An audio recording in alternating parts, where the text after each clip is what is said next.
بسم اللہ الرحمن الرحیم الحمدللہ رب العالمین والعاقبۃ للمتقین والصلاة والسلام علی سید الانبیاء والمرسلین اما بعد اعوذ باللہ من الشیطان الرجیم بسم اللہ الرحمن الرحیم ان الذین یغضون اصواتهم عند رسول اللہ اولئک الذین امتحن اللہ قلوبهم للتقوی لہم مغفرۃ واجر عظیم آمنت باللہ صدق اللہ مولانا العظیم الصلاۃ والسلام علیک یا سیدی یا رسول اللہ وعلی آلک واصحابک یا سیدی یا حبیب اللہ الصلاۃ والسلام علیک یا سیدی یا شفیع المذنبین وعلی آلک واصحابک یا سیدی یا خاتم النبیین۔ قرآن مجید فرقان حمید کی سورہ حجرات کے اوپر کلام شروع کیا تھا۔ آج سورہ حجرات کی آیت نمبر 3 پر بات کریں گے۔ آیت نمبر 2 کے اندر اللہ رب العالمین جل جلالہ و جل شانہ و اعظم برہانہ نے اہل ایمان کو مصطفیٰ کریم صلی اللہ تعالی علیہ وآلہ وسلم کی بارگاہ میں کس انداز کے ساتھ آواز نکالنی ہے اور آقا کریم صلی اللہ تعالی علیہ وآلہ وسلم کو کس طرح پکارنا ہے، ان کو ندا کس انداز میں کرنی ہے، یہ تعلیم دی۔ اور اس تعلیم میں ساتھ یہ بھی بتایا اگر اس کے الٹ کوئی چلتا ہے،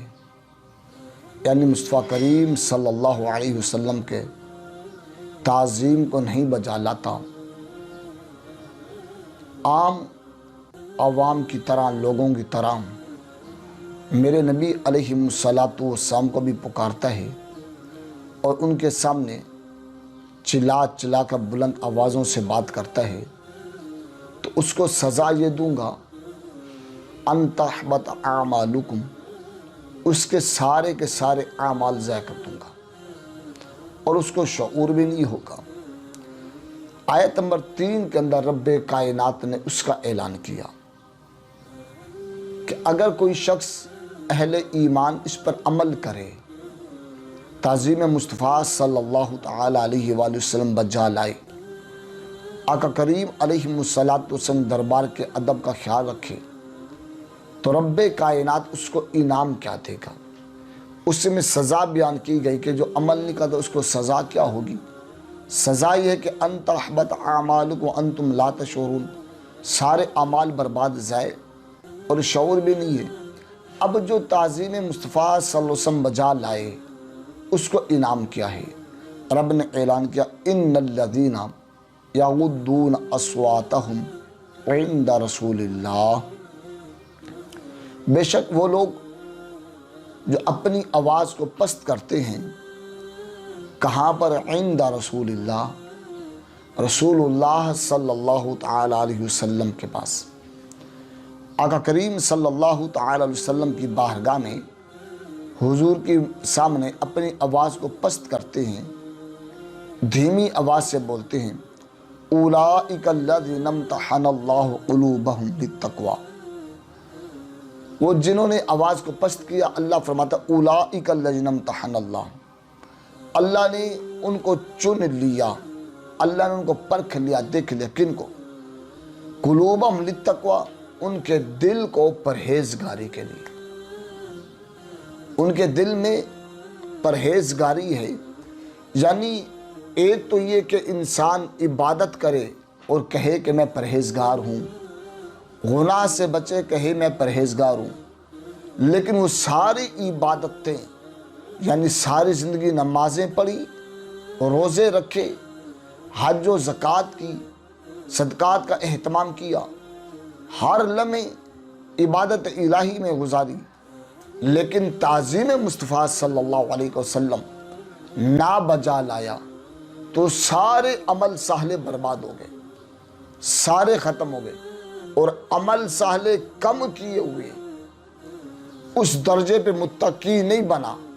کثرت سے نوافل کا اہتمام بھی نہیں، فرائض پورے کرتا رہا، فرائض روزے رکھتا رہا، حج فرض ہوا تو کر لیا، دیگر کا اہتمام نہ کیا، زکوٰۃ فرض کی ادائیگی کرتا رہا، نوافل صدقات کا اہتمام بھی نہ کیا، لیکن حال یہ رہا کہ تعظیم مصطفیٰ صلی اللہ علیہ وسلم کو بجا لایا۔ اب کم عمل صالح کیے اور تعظیم کو بجا لایا، رب کہتا وہ میرے نزدیک اس کا معیار کیا ہے؟ معیار یہ کہ اولئک الذین امتحن اللہ قلوبہم للتقوی، اللہ کہتا ہے میں نے پرکھا ہے، میں نے چن لیا ہے، پسند کیا ہے، کس کے لیے؟ قلوبہم للتقوی، اس کے دل کو پرہیزگاری کے لیے، یعنی در حقیقت پرہیزگاری تعظیم رسول صلی اللہ تعالی وسلم کے اندر، حضور علیہ السلام کے ادب کے اندر پرہیزگاری ہے، نہ کہ فقط نوافل کا اہتمام کر لینا، صدقات و خیرات کا اہتمام کر لینا اور آقا کریم صلی اللہ علیہ وسلم کی تعظیم نہ بجا لانا، یہ پرہیزگاری نہیں ہے۔ اس آیت بینات سے ان احباب کو درس عبرت حاصل کرنا چاہیے، ان کو سیکھنا چاہیے کہ جو یہ سوچ کر بات کر لیتے ہیں کہ حضور علیہ السلام کی ذات بھی ہماری جیسی ہوگی تو فرق نہیں ہوگا۔ رب نے یہ بتا دیا کہ حضور کی ذات کا معاملہ اتنا نازک ہے کہ جس کے سامنے تم اونچا کلام نہیں کر سکتے، ایک دوسرے کی طرف پکار نہیں سکتے، اور اگر ایسا کرو گے سب کچھ برباد کر دوں گا۔ اور اگر عمل صالح کم کیے، فرائض و واجبات کو پورا کرتے رہے اور پھر تعظیم مصطفیٰ صلی اللہ علیہ وسلم کار بن رہے، حضور صلی اللہ علیہ وسلم تعظیم کرتے رہے، اور تعظیم اس حال میں کہ جیسے ہم نے پیچھے بات کی کہ سیدنا ابو بکر عمر رضی اللہ عنہما اتنا پست بولتے کہ آقا کریم صلی اللہ علیہ وسلم کئی مرتبہ پوچھتے کہ ابو بکر کیا کہا، سانس اس طرح دھیما لیتے کہ سانس کی آواز نہ آ جائے، ڈرتے کہیں سانس کی آواز آئی کہیں یہ آقا کریم صلی اللہ علیہ وسلم کے دربار کے خلاف نہ ہو جائے، ادب کے خلاف معاملہ نہ ہو جائے، اتنا دھیما۔ تو رب نے تقوی کی علامت یہ بتائی ہے کہ تقوی اس کا نام ہے کہ وہ حضور کا ادب کر لے، آقا کریم صلی اللہ علیہ وسلم نے ایسا، اور پھر تقوی کے ساتھ رب نے کیا دوں گا، اعلان کیا لہم مغفرہ، ان کے لیے بخشش کا اعلان ہے، جو تعظیم کرے ان کے لیے بخشش کا اعلان ہے، اور کس حد تک، وہ اجر عظیم، فقط بخش نہیں دوں گا، اجر دوں گا اور بڑا دوں گا، عظیم دوں گا، یہ نہیں کہا کہ چھوٹا اجر۔ اب دیکھیں جو رب کہتا ہے میں بخش کے بڑا اجر دوں گا، رب کے ہاں بڑے کا معیار کیا ہوگا؟ جس کے ہاں چھوٹے کا معیار یہ ہے کہ کل متاع الدنیا قلیل، چھوٹا یہ ہے اللہ کے ہاں کہ دنیا و دنیا ما فیہا، جو کچھ ہے یہ سارا ملائیں، رب کہتا ہے یہ چھوٹا ہے، یہ بڑا نہیں ہے، یہ چھوٹا ہے سارا۔ لیکن رب کہتا ہے میں یہ نہیں، میرے محبوب کا ادب کرنے والے کو، میرے مصطفیٰ کریم صلی اللہ علیہ وسلم تعظیم بجا لانے کو بخشش کے ساتھ ساتھ بڑا اجر دوں گا۔ جس کا معیار چھوٹا اتنا ہے، اور چھوٹے کی حالت یہ ہے کہ ان سارے چھوٹوں کو شمار کرنا چاہیں، وہ انسان قاصر ہے شمار کرنے سے، تو پھر بتائیں وہ بڑا عقلوں میں کیسے آ سکتا ہے، انسان اس کے بارے میں خیال کیسے کتنا ہوگا۔ تو اگر یہ چاہتا ہے انسان کہ مجھے یہ اجر مل جائے اور میری بے حساب بخشش ہو جائے اور مجھے تقوی کی دولت نصیب ہو جائے، اس کا ایک ذریعہ یہ ہے کہ مصطفیٰ کریم صلی اللہ علیہ وسلم تعظیم بجا لے۔ اور حضور صلی اللہ علیہ وسلم تعظیم کتنی بجا لائے کہ ہر لمحہ وہ حضور کی تعظیم کا خیال رکھے، اپنی زبان کھولنے سے قبل، اپنے دل کو بھی خیال لانے سے قبل، عقلوں میں کوئی چیز بٹھانے سے قبل یہ دیکھیں کہ کہیں ادب رسول سے کوئی خلاف تو نہیں،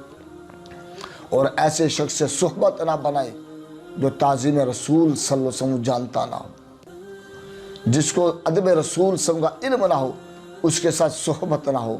تعلق نہ ہو، کہ تعلق اس کے ساتھ ہو جہاں سے اچھی خوشبو آتی ہو، حضور کی تعظیم ملتی ہو۔ بغیر تعظیم کے عمل برباد ہو جاتے ہیں، اور تعظیم کے ساتھ عمل قبول بھی ہوتے ہیں، اور اس کے تقوی کی دولت بھی ملتی ہے، بخشش کی نعمت بھی ملتی ہے، اور رب کی طرف سے اجر عظیم بھی مل جاتا ہے۔ تو قرآن کی آیت یہ تقاضا کرتی ہے کہ ایک ہی ذریعہ ہے